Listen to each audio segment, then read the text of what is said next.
circonstances ne viennent pas dans la vie d'un homme pour le détruire. Parfois, certaines épreuves ne viennent pas pour le tuer. Toutes ces choses arrivent pour forger, préparer l'homme à être ce que Dieu veut qu'il soit. Mais le plus grand but de toutes ces choses, circonstances d'inconfort que l'homme traverse, est celui de faire voir la gloire de Dieu en qui nous avons cru. Pour cette fin d'année, pour la clôturer en beauté, le département de culte matinal, par son activité Oméga 5, a organisé un temps où des frères et sœurs vont nous parler de ce que Dieu a fait dans leur vie, ce que j'appelle salon de témoignage. Chers pasteurs, hommes de Dieu, servants de Dieu, frères, sœurs, nous croyons par le canal de ce salon de témoignage, vous allez être fortifiés, édifiés, consolés au nom de Jésus-Christ. Alors ce matin, je ne serai pas seul, je serai accompagné de merveilleux frères qui vont nous parler de ce que Dieu fait dans leur vie. Pendant que je serai en train de les appeler, j'aimerais que tu acclames le Seigneur. Pendant que j'appelle le frère Paty et le frère Louange, j'aimerais que tu acclames le Seigneur. J'étais en train de dire, j'aimerais que tu acclames le Seigneur. Ton acclamation est un signe de foi que tu as par rapport à leur témoignage, tu seras touché. Par rapport à ton problème, tu auras une solution. Tu ne m'as pas bien compris. Je suis en train de dire, pendant que tu acclames, ils seront en train de parler, ton problème aura une solution. Gloire au Seigneur.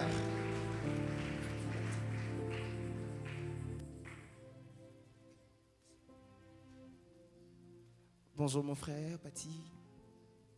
Bonjour. Bonjour mon frère Louange. Vous allez bien? Alors ce matin, vous pouvez le constater que je ne suis pas seul. Il y a un public qui nous regarde. Alors nous sommes rassurés que par vos témoignages, bon nombre de vies seront touchées, seront convaincus de suivre le chemin de Jésus-Christ. Alors j'aimerais par introduction commencer par le frère Paty. La première question c'est de savoir, mon frère, comment vous faites d'abord pour vous réveiller le matin, venir au culte matinal? Parce qu'il est vrai que le sommet vers 5h, 6h semble être intéressant. Au début, lorsque j'avais pris la décision de servir au culte matinal, c'était une décision vraiment très difficile. Parce que je n'avais pas la force, je ne croyais pas que je pouvais me tenir. Mais je me suis soumis tout entre les mains de Dieu et Dieu m'a fait grâce. Depuis 2016 jusqu'à aujourd'hui, je suis au culte matinal chaque matin. Gloire au Seigneur. Et mon frère Louange, comment vous faites? Quelle est votre motivation pour venir au culte matinal sans qu'on vous force de vous-même? Merci beaucoup, une très bonne question. En fait, le culte matinal d'abord, c'est une relation. La relation que j'entretiens avec Dieu me permet à chaque matin que je me retrouve en train de prier. Je pouvais le faire aussi à la maison, mais je me dis non, pourquoi pas le faire ensemble dans une communauté. Et la communauté que j'ai choisie, c'est le culte matinal. Chaque matin, je suis là depuis 2016, comme le dit le frère Paty. Gloire au Seigneur. Alors mon frère Paty, quel est ce témoignage que vous avez apporté au peuple du Seigneur? En quelques mots, être concis, bref, dans ce que vous serez en train de dire. Je suis venu témoigner pour que le monde sache notre Dieu est le Dieu Tout-Puissant. Il est au-dessus de la magie, de la coutume et de la sorcellerie.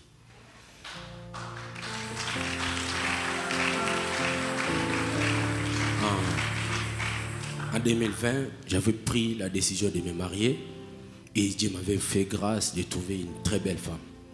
Et je suis allé voir ma belle famille pour savoir ce qu'il faut pour marier leur fille. Et ils m'ont donné la liste de ce qu'il fallait pour marier leur fille. Et je suis allé me battre par la grâce de Dieu. J'avais trouvé ce qu'ils m'avaient demandé. Et je suis allé et j'ai donné tout ce qu'il fallait. Et c'était en 2020 au mois de septembre. Le même mois de septembre là, Dieu nous avait fait grâce. La femme était devenue grosse. Mais après 2 mois et demi, la femme a avorté. Et j'ai dit, mais c'est quoi? J'ai consulté les médecins m'ont dit, pour la plupart des cas, ça arrive pour la première fois.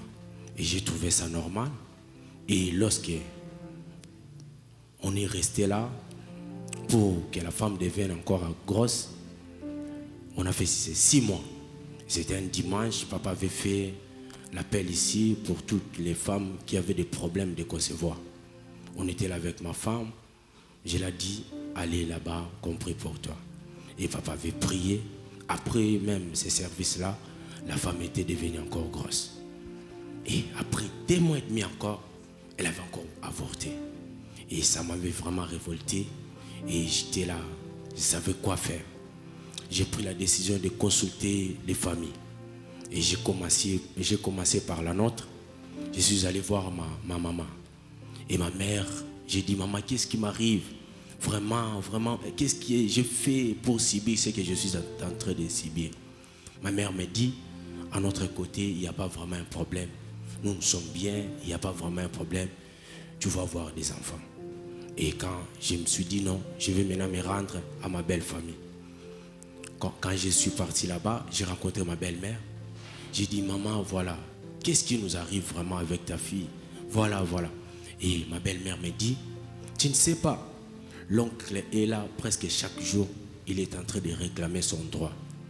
J'ai dit, ah, maman, quel droit que l'oncle est en train encore de réclamer parce que moi j'avais tout payé.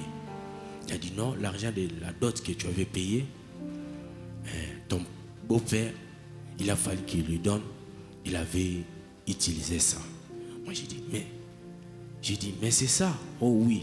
Et il m'a dit même, il faut que tu rendes la femme. J'ai dit, moi, rendre la femme, ça va. J'étais là vraiment fatigué, je ne savais quoi faire. Et un bon matin, j'étais au culte matinal. Après le culte, je me suis décidé de se soumettre entre les mains des hommes de Dieu. L'homme de Dieu, Papa Fleury, et l'homme de Dieu au stamping. J'ai dit, voilà ce qui m'arrive.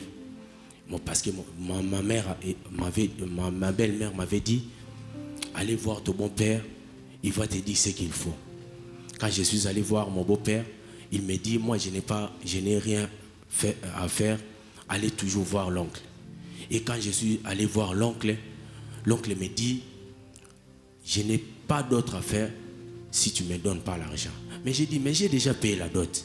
J'étais là, j'ai dit même à l'oncle, j'ai un $200 ici, est-ce que tu ne peux pas prendre ces dessins ici, fais ce que tu veux et nous libérer, après quoi je vais venir résoudre ce qui va rester. Et l'oncle me dit, niet, parce que mon fils aussi va se marier, de même l'argent là que tu vas me donner, c'est ce que mon fils va se marier avec. Et j'ai retourné, et quand je me suis soumis entre les mains des hommes de Dieu, Papa Fleury, après avoir écouté ce que je lui avais dit, il a commencé à donner sur moi. Qu'est-ce que tu peux faire? Est-ce que tu te connais vraiment? Toi, tu es un homme de Dieu, un homme de prière comme toi. Tu peux être derrière oncle pour qu'il te puisse libérer. Dieu t'a déjà libéré. Tu es libre, tu ne peux pas être derrière ça et tu ne peux pas accepter ça. Et on s'est tenu entre les mains. On a commencé à prier. Il m'a transmis vraiment la foi et la puissance. Je me suis décidé de s'évaguer vraiment dans la prière. J'ai commencé à prier, j'ai prié. La femme était enceinte jusqu'à ce que la grosse est devenue interne. Et elle est allée à l'hôpital pour accoucher. Et Dieu nous a fait grâce. Aujourd'hui, on a un bébé, Rehoboth. Tu fais bien d'acclamer, tu fais très bien d'acclamer. Pardon?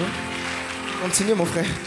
On a un bébé, donc un beau bébé, Rehoboth. Nous sommes là et c'est pour cela que je suis venu témoigner et dire à quelqu'un,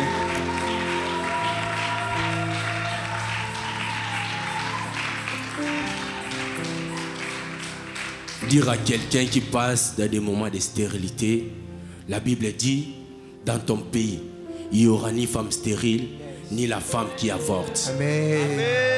Sache-le, c'est lui qui t'a donné la matrice, il a la possibilité de te donner les enfants. Dieu t'a créé pour recréer. Tu n'es pas stérile, Dieu va te donner les enfants. Ayez toujours la foi. Amen, amen, amen, amen, amen, amen. Tu fais bien encore d'acclamer fortement pour le Seigneur. Alors, Papa Pati, une dernière question pour qu'on ait avec le frère Louange. Quel est le message ou quel est, je peux dire, comment je veux le dire? Qu'est-ce que vous pouvez vous-même vous dire par rapport à ces témoignages? Vous-même vous motiver par rapport à ces témoignages? Parce qu'il est vrai que tu as expérimenté un miracle. Il est vrai que Dieu a agi. Mais qu'est-ce que tu peux te dire? Parce qu'il se pourrait qu'un jour Dieu n'agisse pas dans ta vie. Est-ce que tu vas baisser le bras? Tu vas arrêter de venir au culte matinal? Ou il y a une autre motivation? Pardon? Continue mon frère. On Non, notre Dieu est fidèle. Il n'a pas menti à Abraham. Il n'a pas menti aux hommes de la Bible. Il ne va pas nous mentir. Si Dieu te promet, restez toujours fidèle à Dieu. Amen. Il va toujours réaliser. Amen. Gloire au Seigneur. Restez toujours fidèle à Dieu. Et il agira certainement. Alors mon frère Louange, quel est votre témoignage pour ce matin? Merci beaucoup pour la parole. En fait, ça remonte au moins, je pense, à un mois déjà. Et Dieu nous a fait grâce. J'intitule ce témoignage l'impact de l'intercession.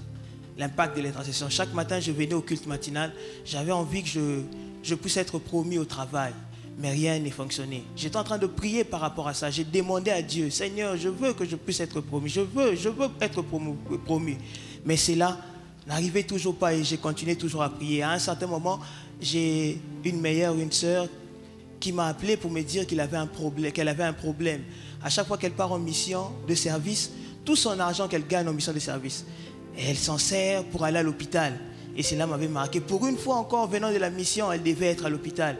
Et j'ai appelé encore les vaillants du culte matinal, ces groupes de 6 ou 7 personnes qui sont toujours là, disponibles à intercéder pour les autres. Je les ai appelés à pied levé, c'était à 22h. On a commencé la prière, on a prié de 22h à 0h. On a intercédé pour cette sœur. C'était fini, mais comme si ce n'était pas fini, j'avais encore envie de continuer à se tenir devant la face de Dieu pour ses sœurs. Et j'ai continué la prière de 0h jusqu'à 2h. Cette fois-là, j'étais en train de prier pour son travail. J'ai oublié qu'elle était malade, qu'elle devait être hospitalisée. Et moi, je commençais maintenant à me focaliser à son travail. Dire à Dieu que ça n'existait pas. Comment un homme peut travailler et ne pas manger le fruit de son salaire? Or, c'est par la sueur de son front qu'il devait être rémunéré. J'ai prié. En sortant du travail, le matin, j'ai fait le garde. Quand j'étais en train de rentrer, c'est en rentrant qu'on m'appelle pour me dire que j'ai été promu à un poste de manager délégué. Gloire au Seigneur, gloire au Seigneur. Dieu est vraiment merveilleux. Et Dieu ne m'avait pas abandonné. J'ai reçu le poste, je pense, après 2 jours, j'ai fait erreur. Je le reconnais que j'ai fait erreur. J'ai été appelé par le numéro 1 de l'hôpital. Elle me l'a dit sans mâcher le mot. Tu seras licencié. C'était une grave erreur de sa part. Elle devait me licencier directement. Elle me donne un seul jour. Elle me dit, le lundi, tu partiras. J'avais qu'un seul jour le samedi. Je suis un homme de prière. Au culte matinal, on nous dit toujours, chaque matin quand tu viens, tu amènes ton fardeau.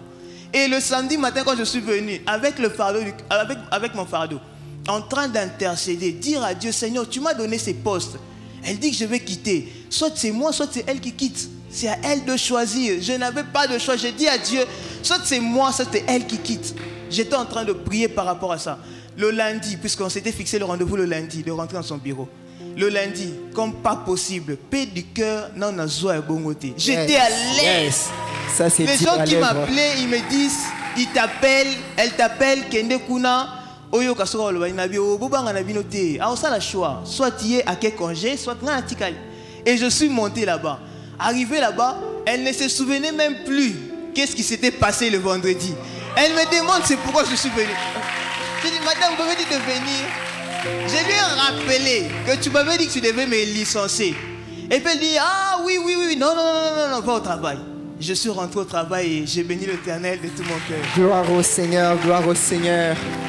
Gloire au Seigneur. Le secret, c'est d'apporter ton fardeau dans la présence du Seigneur. Gloire à Jésus. Alors, Papa Louange, nous sommes excités de joie de ce que Dieu fait dans votre vie. Alors, nous aimerions savoir quel est le message clé que vous retenez et que le peuple de Dieu devra retenir par rapport à votre témoignage. Merci beaucoup. Un grand message au culte matinal et à toutes ces personnes qui ne viennent pas. Hein, la Bible dit, dès le matin, pendant qu'il faisait encore l'aurore, Jésus s'est tenu pour prier. Alors, s'il y a un message que je peux apporter à tout le monde ici, venons au culte matinal, chaque matin. À 6h juste, nous sommes là. Nous ne nous tenons pas pour une personne. Nous ne nous tenons pas pour l'église de la compassion. Mais nous nous tenons pour élever le Dieu d'Israël. Tenons-nous là, nous allons intercéder pour les autres. Comme Abraham, si je peux l'évoquer. Abraham, quand on l'a parlé de Sodome, la Bible dit, les gens allèrent vers Sodome. Mais Abraham, au lieu d'aller vers Sodome, il s'étend devant Dieu dans la prière. Les situations difficiles qui tourmentent la vie de tout un chacun de nous. Apprenons à se tenir devant Dieu chaque matin. Et nous, le culte matinal, on a offert, les portes sont ouvertes à toute personne. Si tu as l'opportunité de venir, viens ensemble. Nous allons se tenir avec ton problème. Et je suis sûr et certain, le Dieu que nous servons ne manquera pas. Amen, amen, amen, amen. Alors nous ne pourrions pas finir comme ça. On peut faire une courte prière de quelques secondes. Ce que Dieu a fait dans votre vie. Inclinons nos têtes, prions. Éternel Dieu, nous te bénissons, nous te louons et nous te rendons grâce. Merci pour ce temps passé dans ta présence, pour ces salons de témoignages. Nous croyons qu'un grand nombre de gens, oh Dieu, ont été touchés. Nous croyons que, Seigneur, c'est lui ou c'est qui, Seigneur, traverse un problème pareil à nos frères, seront, oh Dieu, étonnés des solutions en cascade en ce matin au nom de Jésus. Père, nous croyons que tu continueras à faire du bien à nos frères, à nous tous en ces lieux. Nous t'avons ainsi prié au nom de Jésus. Amen. Bien évidemment, comme vous pouvez le constater, nous avons fini notre salon de témoignage. Alors nous vous invitons de venir au culte matinal, de toujours commencer ce matin avec le Seigneur. Que Dieu vous bénisse abondamment.